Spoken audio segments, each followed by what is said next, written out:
এই টেবিলে পচা সিঙ্গারা দে। পচা কাস্টমারের কি লাগব দেখতো।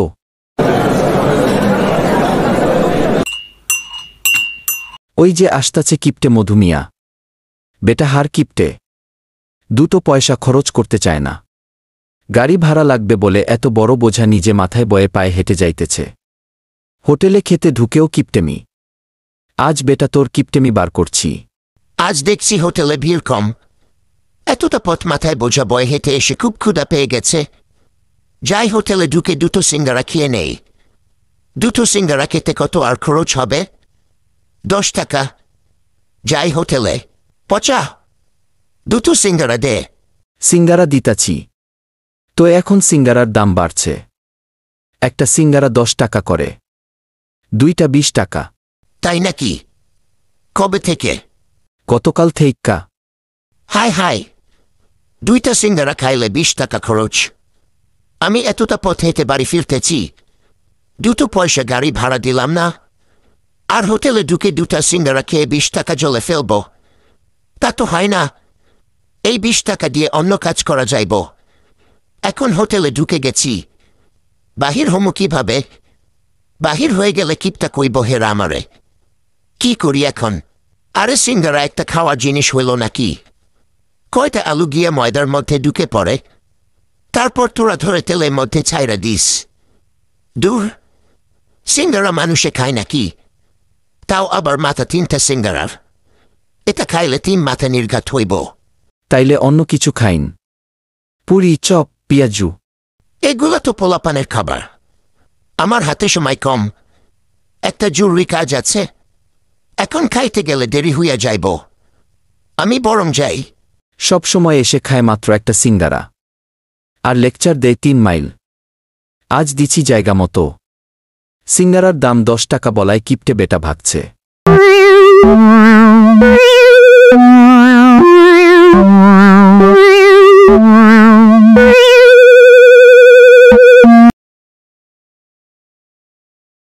মধুমিয়া বাড়ি আছোনি?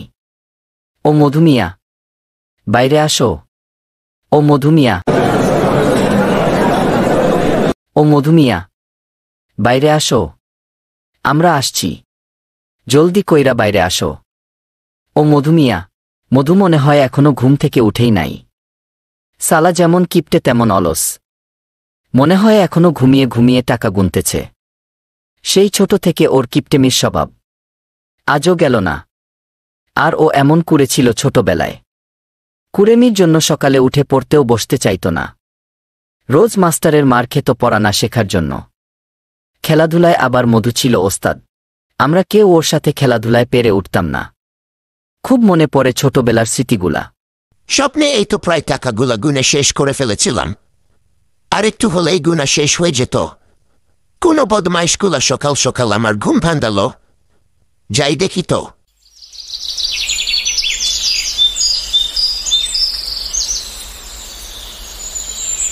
কিরে, ছোটবেলার মতো এখনো ঘুমিয়ে ঘুমিয়ে স্বপ্নে টাকা গুনতেছিলি নাকি? আর বলিস না, এই তো প্রায় টাকাগুলা গুনে শেষ করে ফেলেছিলাম। আর একটু হলেই গুনা শেষ হয়ে যেত। সকাল সকাল আমার ঘুম ভাঙালি তোরা। এখন তো তোর অনেক টাকা, তবুও স্বপ্নে টাকা গুনিস তুই? ছোটবেলার অভ্যাস, কি করে ছাড়ি বল? তো তোরা সবাই একসাথে আমার বাড়ি এলি, কি ব্যাপার? আমরা এই দিকে এসছিলাম এক কাজে। আমরা যেখানে কাজে আসছি সেখান থেকে তোর বাড়ি কাছেই আছে, তাই সবাই ভাবলাম তোর বাড়ি একটু ধু মেরে যাই। কাজে আমরা সবাই ব্যস্ত থাকি, কারো সাথে কারো তেমন দেখা হয় না। এই সুযোগে ভাবলাম তোর সাথে দেখা করে যাই। ছোটবেলায় একসাথে পড়েছি, একসাথে খেলতে খেলতে আমরা বড় হয়েছি। খুব মনে পড়ে সেই দিনগুলা। খুব ভালো করেছিস তোরা। চল ঘরে গিয়ে বসি সবাই। আরে না, বাইরে এই উঠানেই ভালো। চারদিকে ঝিরি ঝিরি বাতাস, শরীরটা জুড়িয়ে যাইতেছে। আমরা বরং বাইরেই বসি। তোরা একটু বস, আমি ঘরে যাব আর আসব। যাও, তবে ঘরে গিয়ে ভাবির সাথে প্রেমালাপে মজে যেও না। আমরা যে বাইরে বসে আছি, এটা মনে রেখো। প্রেমালাপ করলে বেটা তার বউয়ের সাথে করবে, তোর তাতে কিরে সালা? যাও বেটা মধু, অন্দর মহলে যাও।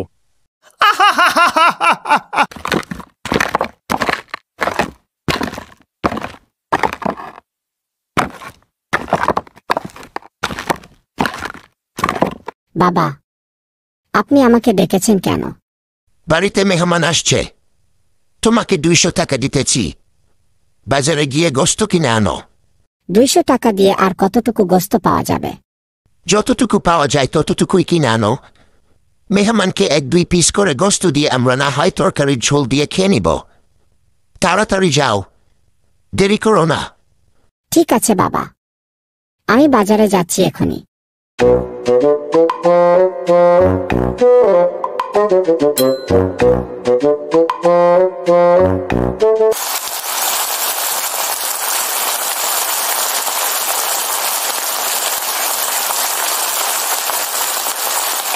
মেহমান আসছে, চা বানাও।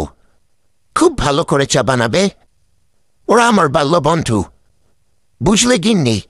চা বানাতে যে বললেন, ঘরে তো চিনি নাই। সেই কবে 100 গ্রাম চিনি এনেছিলেন, সেটা দিয়ে এই 3 মাস চললাম। চিনি শেষ করে ফেলেছ, তোমাকে নিয়ে আর পারা গেল না। এত বেশি তোমার খরচের হাত।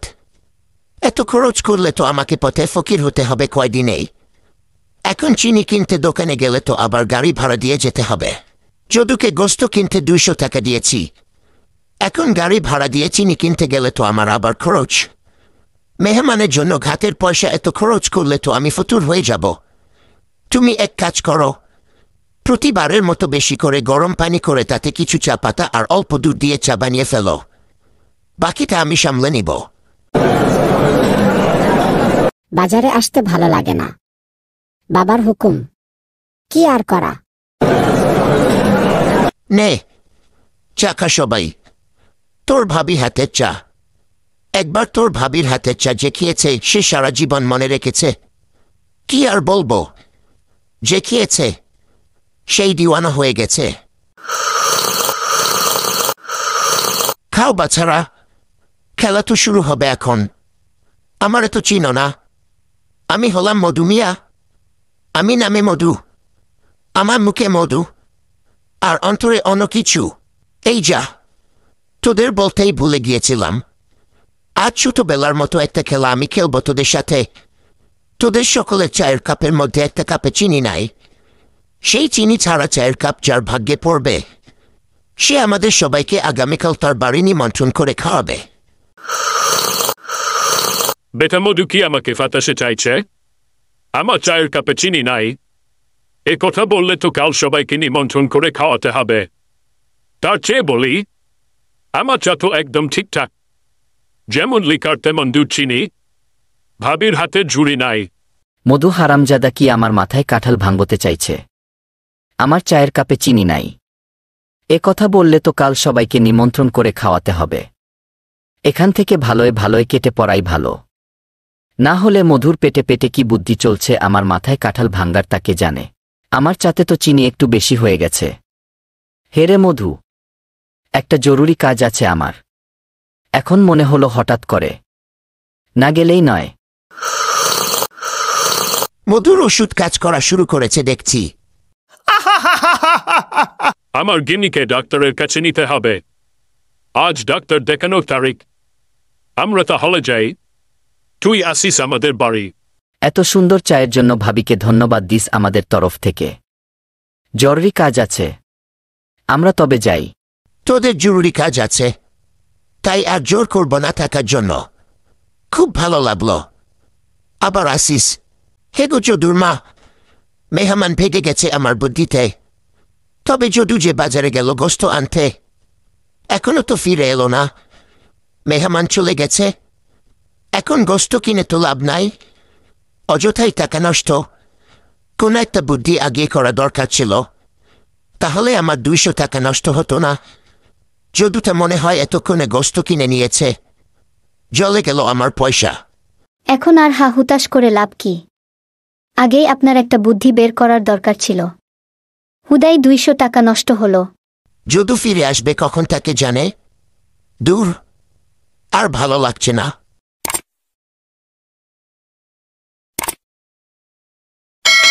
ওই তো যদু আসছে।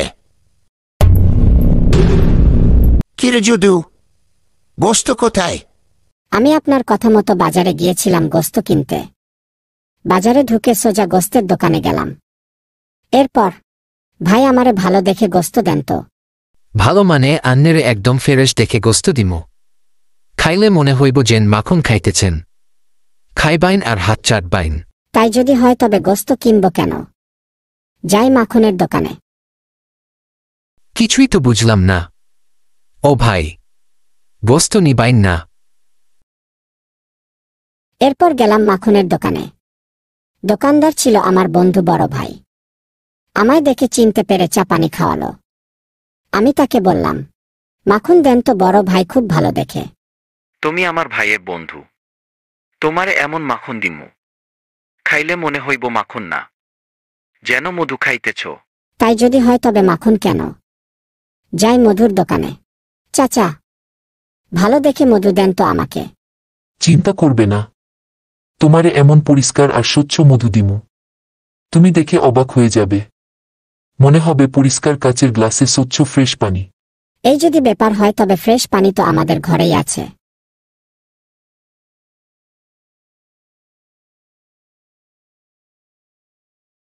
তাই আমি ঘরেই চলে এসেছি আবার। শাব্বাস, ভালো কাজ করছো বাপকা বেটা। কিন্তু বাবা, বাজারে ঘোরাঘুরি করে যে তোমার জুতা ক্ষয় হয়ে গেল। আমি তো জুতা ঘরে রেখে খালি পায়ে বাজারে গিয়েছিলাম।